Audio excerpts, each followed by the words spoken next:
굿모닝 365 통성경 시간입니다. 하나님의 어린 양 예수 그리스도께서 일곱째 인을 떼실 때의 상황이 기록됩니다. 일곱째 인을 떼실 때의 처음 반 시간은 폭풍 전야처럼 고요했습니다.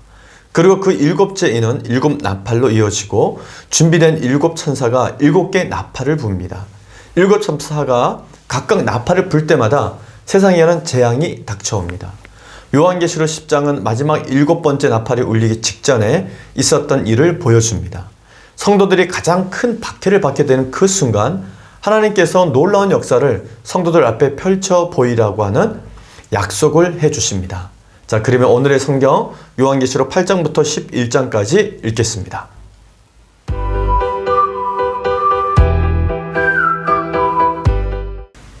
제 362일 요한복음 8장. 일곱째 인을 떼실 때에 하늘이 반시간쯤 고요하더니 내가 보매 하나님 앞에 일곱 천사가 서 있어 일곱 나팔을 받았더라. 또 다른 천사가 와서 제단 곁에 서서 금향료를 가지고 많은 향을 받았으니 이는 모든 성도의 기도와 합하여 보좌 앞 금제단에 드리고자 함이라. 향년이 성도의 기도와 함께 천사의 손으로부터 하나님 앞으로 올라가는지라. 천사가 향로를 가지고 제단에 불을 담아다가 땅에 쏟음에 우레와 음성과 번개와 지진이 나더라. 일곱 나팔을 가진 일곱 천사가 나팔 불기를 준비하더라. 첫째 천사가 나팔을 부니 피 섞인 우박과 불이 나와서 땅에 쏟아짐에 땅의 3분의 1이 타버리고 수목의 3분의 1도 타버리고 각종 푸른 풀도 타버렸더라. 둘째 천사가 나팔을 부니 불 붙는 큰 산과 같은 것이 바다에 던져짐에 바다의 3분의 1이 피가 되고 바다 가운데 생명 가진 피조물들의 3분의 1이 죽고 배들의 3분의 1이 깨지더라. 셋째 천사가 나팔을 부니 횃불같이 타는 큰 별이 하늘에서 떨어져 강들의 3분의 1과 여러 물샘에 떨어지니 이 별 이름은 쓴쑥이라. 물의 3분의 1이 쓴쑥이 되매 그 물이 쓴물이 되므로 많은 사람이 죽더라. 넷째 천사가 나팔을 부니 해의 3분의 1과 달 3분의 1과 별들의 3분의 1이 타격을 받아 그 3분의 1이 어두워지니 낮 3분의 1은 비추임이 없고 밤도 그러하더라. 내가 또 보고 들으니 공중에 날아가는 독수리가 큰 소리로 이르되 땅에 사는 자들에게 화가 있으리니 이는 새 천사들이 불어야 할 나팔 소리가 남아 있음이로다 하더라. 요한계시록 9장. 다섯째 천사가 나팔을 불매 내가 보니 하늘에서 땅에 떨어진 별 하나가 있는데 그가 무저갱의 열쇠를 받았더라. 그가 무저갱을 내니 그 구멍에서 큰 화덕의 연기 같은 연기가 올라오매 해와 공기가 그 구멍의 연기로 말미암아 어두워지며 또 황충이 연기 가운데로부터 땅 위에 나오매 그들이 땅에 있는 정갈의 권세와 같은 권세를 받았더라. 그들에게 이르시되 땅에 풀이나 푸른 것이나 각종 수목은 해하지 말고 오직 이마에 하나님의 인침을 받지 아니한 사람들만 해하라 하시더라. 그러나 그들을 죽이지는 못하게 하시고 5달 동안 괴롭게만 하게 하시는데 그 괴롭게 함은 정갈이 사람을 쏠 때 괴롭게 함과 같더라. 그날에는 사람들이 죽기를 구하여도 죽지 못하고 죽고 싶으나 죽음이 그들을 피하리로다. 황충들의 모양은 전쟁을 위하여 준비한 말들 같고 그 머리에 금 같은 관 비슷한 것을 썼으며 그 얼굴은 사람의 얼굴 같고 또 여자의 머리털 같은 머리털이 있고 그 이빨은 사자의 이빨 같으며 또 철 호심경 같은 호심경이 있고 그 날개들의 소리는 병거와 많은 말들이 전쟁터로 달려들어가는 소리 같으며 또 정갈과 같은 꼬리와 쏘는 살이 있어 그 꼬리에는 5달 동안 사람을 해하는 권세가 있더라. 그들에게 왕이 있으니 무저갱의 사자라. 히브리어로는 그 이름이 아바돈이요 헬라어로는 그 이름이 아볼루온이더라. 첫째 화는 지나갔으나 보라 아직도 이 이후에 화 둘이 있으리로다. 여섯째 천사가 나팔을 불매 내가 들으니 하나님 앞 금제단 넷불에서 한 음성이 나서 나팔 가진 여섯째 천사에게 말하기를 큰 강 유브라데에 결박한 네 천사를 놓아주라 하매 네 천사가 놓였으니 그들은 그년 월 1시에 이르러 사람 3분의 1을 죽이기로 준비된 자들이더라. 마병대의 수는 2만만이니 내가 그들의 수를 들었노라. 이 같은 환상 가운데 그 말들과 그 위에 탄 자들을 보니 불빛과 자줏빛과 유황빛 호심경이 있고 또 말들의 머리는 사자머리 같고 그 입에서는 불과 연기와 유황이 나오더라. 이 세 재앙 곧 자기들의 입에서 나오는 불과 연기와 유황으로 말미암아 사람 3분의 1이 죽임을 당하니라. 이 말들의 힘은 입과 꼬리에 있으니 꼬리는 뱀 같고 또 꼬리에 머리가 있어 이것으로 해하더라. 이 이 재앙에 죽지 않고 남은 사람들은 손으로 행한 일을 회개하지 아니하고 오히려 여러 귀신과 또는 보거나 듣거나 다니거나 하지 못하는 금, 은, 동과 목석의 우상에게 절하고 또 그 살인과 복술과 음행과 도둑질을 회개하지 아니하더라. 요한계시록 10장.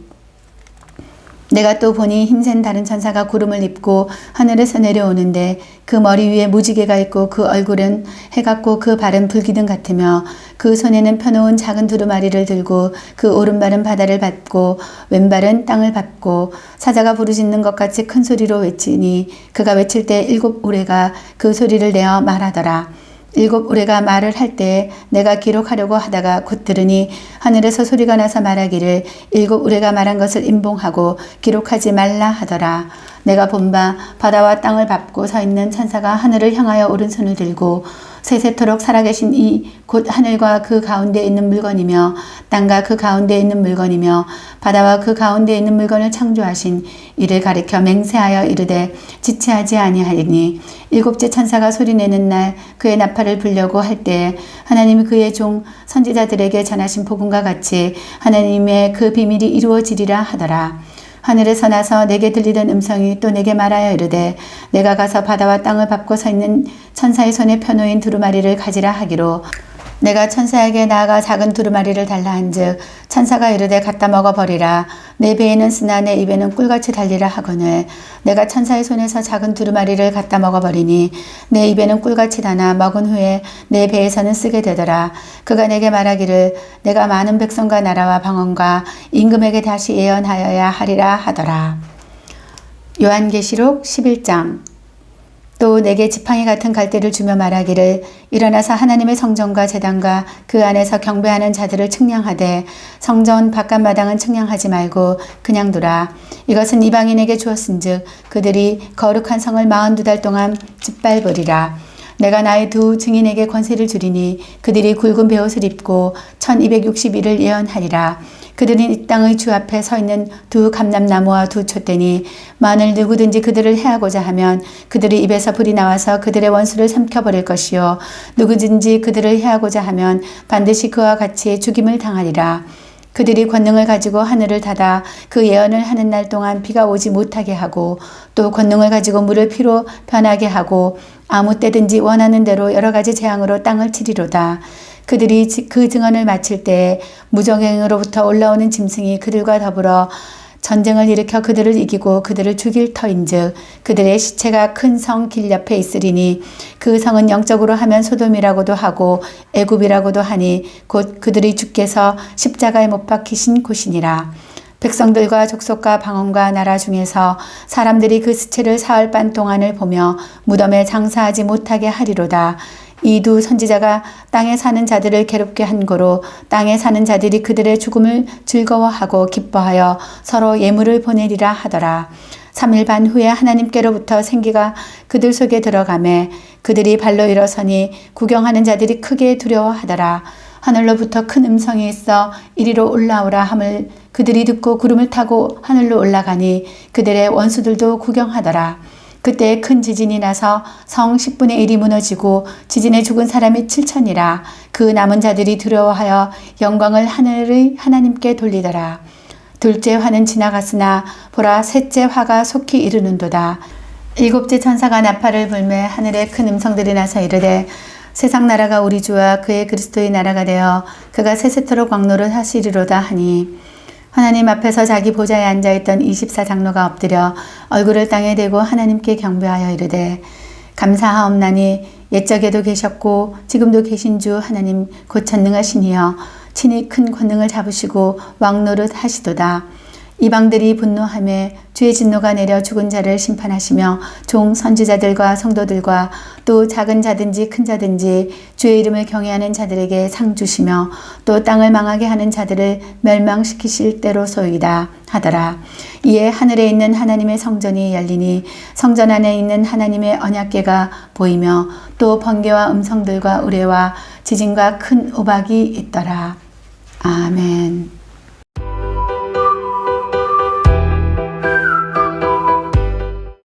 오늘 본 본문의 말씀을 4가지 포인트로 정리해 보겠습니다. 첫 번째 포인트, 일곱 나팔을 불기 전에 성도들의 기도가 하나님께 올라갑니다. 하나님의 어린 양이신 예수 그리스도께서 마지막 일곱째 인을 떼실 때 앞으로 닥칠 재앙의 전조로서 폭풍 전야와 같은 고요가 반 시간쯤 계속되다가 드디어 일곱 천사가 일곱 나팔을 받습니다. 그리고 그 일곱 나팔을 불기 전에 성도들의 기도가 하나님 앞으로 올려집니다. 일곱 나팔을 불기 전에 성도들의 기도가 하나님께로 올라가자 우레와 음성과 번개와 지진이 나타납니다. 이것은 하나님이 기도에 응답하셨다는 뜻입니다. 예수 그리스도의 임재를 소망하는 성도들의 기도는 이처럼 향로에 고이 모아져서 마지막 날에 이 땅에 부어지게 될 것입니다. 두 번째 포인트, 일곱 나팔은 마치 출애굽 때 애굽에 임한 10가지 재앙을 생각나게 합니다. 이제 일곱인에 이어 일곱 나팔이 시작됩니다. 일곱 천사가 일곱 나팔을 불기 시작합니다. 일곱 나팔은 일곱인의 재앙보다 더욱 확대된 재앙으로 마치 출애굽 때 애굽에 임했던 10가지 재앙을 생각나게 합니다. 출애굽을 거쳐 제사장 나라를 이루었던 이스라엘 백성들처럼 그리스도인들은 이제 일곱 나팔 재앙을 넘어 영원한 하나님 나라로 들어가게 될 것입니다. 그러나 그리스도인들은 일곱인에 이어 일곱 나팔 재앙까지는 불신자와 함께 고난을 당해야 합니다. 일곱 천사가 불기 시작한 일곱 나팔의 재앙은 다음과 같습니다. 첫째 천사가 나팔을 불기 시작합니다. 그러자 피가 섞인 우박과 불이 땅의 3분의 1을 태웁니다. 둘째 천사가 두 번째 나팔을 불자 바다의 3분의 1이 피가 됩니다. 세 번째 천사가 나팔을 불자 하늘에서 쓴수기라고 하는 별이 떨어져서 물의 3분의 1이 쓴 물이 됩니다. 넷째 천사가 네 번째 나팔을 불자 해, 달, 별의 3분의 1이 어두워져서 낮과 밤의 빛이 3분의 1이 없어집니다. 이렇게 네 번째 나팔까지 이어지고 이제 새 나팔이 남았습니다. 아직 재앙은 끝나지 않았습니다. 아니, 오히려 독수리와 새 천사가 더 큰 재앙을 예고합니다. 마지막 날에 임할 심판의 내용은 구원이며 동시에 한편으로는 그것은 하입니다. 다섯 번째 천사가 나팔을 불자 하늘에서 떨어진 별 하나가 무저경을 엽니다. 무저경에서 올라온 항충은 사람을 해하는 권세를 받아 인침을 받지 않은 사람들을 괴롭히게 됩니다. 요한계시록에 등장하는 무저경이란 단어는 문자적으로 밑이 없는 구덩이, 무한한 파멸, 절벽 등을 의미합니다. 사탄이 불과 유황못에 던져져서 세세토록 괴롭힘을 받기 전에 1000년 동안 갇혀 있는 곳이 바로 무저경입니다. 이곳에서 나온 항충에게 인침을 받지 않은 사람들이 5달 동안 괴롭힘을 당합니다. 그러나 이것은 경고에 불과합니다. 항충은 인간들을 죽이지 않고 괴롭게만 하므로 하나님께서 인간들에게 마지막 회개의 기회를 주시고 계십니다. 뒤이어 5번째 나팔 소리 이후에 남아있는 2개의 무서운 재앙이 예고됩니다. 6째 천사가 나팔을 불면 불, 연기, 유황의 재앙으로 사람의 3분의 1이 죽습니다. 이때 이 재앙을 일으킬 4명의 천사가 등장합니다. 4천사에 의해서 사람의 3분의 1이 죽습니다. 이러한 하나님의 심판을 보고도 남은 사람들이 아직도 회개하지 않고 우상 숭배를 하는 모습을 보여줍니다. 많은 사람들이 죽고 또 죽음보다 더한 고통이 계속되지만 어리석은 인생들은 제 길에서 돌이키지 않고 하나님께로 돌아올 생각을 하지 않습니다. 하나님께서 함께하지 않는 인생은 마지막 때에 하나님의 심판과 진노를 피할 수 없습니다. 심판과 진노에서 노임을 받을 수 있는 길은 오직 회개뿐입니다. 자신이 행했던 악한 일을 회개하고 그 길에서 돌이켜 하나님께로 나아갈 때 우리는 심판과 저주의 대상에서 은혜와 사랑의 대상으로 변화됩니다. 세 번째 포인트, 하나님께서는 6째 나팔과 7째 나팔 사이에 요한에게 예언하라고 말씀하십니다. 6째 나팔과 7째 나팔 사이에 작은 두루마리를 든 힘센 천사가 등장합니다. 이번에는 그 천사가 하는 말을 기록하지 말고 임봉하라고 하십니다. 요한이 그 명령에 순종합니다. 그리고 앞으로 남은 7째 나팔 재앙이 예고됩니다. 7 나팔 재앙 가운데 가장 큰 고통을 가져다 줄 7번째 나팔이 울려 퍼질 그때가 하나님의 비밀이 이루어지는 순간입니다. 하나님께서 놀라운 역사를 성도들 앞에서 펼쳐 보이실 것입니다. 하나님께서는 6째 나팔과 7째 나팔 사이에 요한에게 몇 가지 일을 명령하십니다. 그 첫 번째 명령은 지팡이 같은 갈대로 성전과 제단 그리고 경배하는 자들을 측량하라고 명하십니다. 하나님께서 요한에게 성전을 측량하게 하십니다. 요한에게 하나님의 성전과 제단과 그 안에 경배하는 자들을 측량하라는 말씀과 함께 지팡이 같은 갈대가 요한에게 주어집니다. 그러나 성전 바깥 마당은 측량하지 말라고 말씀하십니다. 왜냐하면 이방인들이 그 성을 짓밟도록 하나님께서 허락하셨기 때문입니다.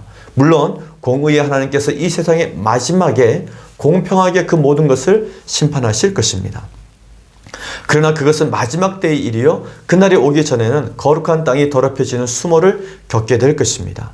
이는 비록 일곱 나팔 재앙이 이 세상을 다스리는 것처럼 보일지라도 역사의 주관자는 오직 하나님이시며 성도들은 성전을 새롭게 하시는 하나님의 손길을 기대하는 가운데 오늘의 고통을 인내해야 한다는 의미를 가지고 있습니다. 둘째 명령은 두 증인에게 권세를 주어 3년 반 동안 예언하게 하라고 말씀하십니다. 여기서 두 증인은 교회 공동체를 의미합니다. 셋째 명령은 두 증인은 권능을 행하며 예언할 것이라고 말씀하십니다. 넷째, 두 증인이 순교할 것이며 이를 기뻐할 사람들이 있을 것이라고 말씀해 줍니다. 마지막 다섯 번째, 3일 반 후 두 증인이 부활하고 땅에서는 큰 지진으로 많은 사람들이 죽을 것이라고 말씀해 주십니다. 마지막 네 번째 포인트. 마지막 일곱째 나팔을 불자 요한은 하늘에서 하나님의 언약궤를 보게 됩니다. 두 명의 증인이 짐승에게 죽는 것을 지켜본 모든 사람이 두려워하여 어찌할 바를 몰랐습니다. 이처럼 사망의 세력이 성도들을 괴롭히지만 이것이 끝이 아닙니다. 두 증인은 부활하고 남을 자들을 하나님께서 영광을 돌리게 될 것입니다. 이것이 하나님의 섭리입니다. 이는 사탄의 계교가 도리어 성도들로 하여금 하나님을 더욱 기억하게 만드는 계기가 된 것입니다. 마침내 일곱째 천사가 나팔을 붑니다. 일곱 번째 나팔 소리를 듣고 24장로가 하나님께 경배와 찬양을 올려드립니다. 이에 하늘에서 준비된 성전이 열리자 언약궤가 보입니다. 이제 찬란한 하나님의 나라가 임하기까지 시간이 얼마 남지 않았습니다. 일곱 나팔 재앙 후 이어질 일곱 대접의 재앙이 일어나기 전 일곱인이 떼어질 때의 상황이 다시 일어납니다. 그때와 같이 번개, 음성, 우레, 지진이 일어나고 이번에는 큰 우박까지 더해집니다. 이에 하늘에 있는 하나님의 성전이 열리니 성전 안에 하나님의 언약궤가 보이며 또 번개와 음성들과 우레와 지진과 큰 우박이 있더라. 아멘. 요한은 이때 하늘에 있는 언약궤와 성전을 보고 창세 이전에 이미 하나님의 구원 계획이 있었다는 것과 또 이 땅에서 사람의 손으로 지은 언약궤와 성전은 하늘의 참 것의 그림자였다는 것을 깨닫게 됩니다. 오늘 우리는 요한계시록 8장에서 11장까지 읽었습니다. 제사장 에스겔이 처음 하나님께 부름을 받았을 때 하나님께서는 재앙의 글이 가득한 두루마리를 먹으라고 에스겔에게 명령하셨습니다. 에스겔 선지자는 그 두루마리를 먹고 이스라엘 백성들을 향해서 두루마리에 기록된 재앙의 선포를 힘겹게 감당했습니다. 요한도 작은 두루마리를 먹게 되는데 그 말씀을 처음 먹었을 때 입에는 꿀같이 달았지만 배에서는 썼습니다. 사도 요한이 그랬던 것처럼 그리스도인들은 세상의 모든 사람이 하나님의 생각과 뜻으로 돌이킬 수 있도록 예수 그리스도의 복음을 전하는 사명을 잘 감당해야 합니다. 이것이 하나님께서 우리를 향해 말씀의 두루마리를 내려주신 이유입니다. 오늘도 복음의 증인되는 말씀의 증인되는 하루가 되시기를 바랍니다. 화이팅!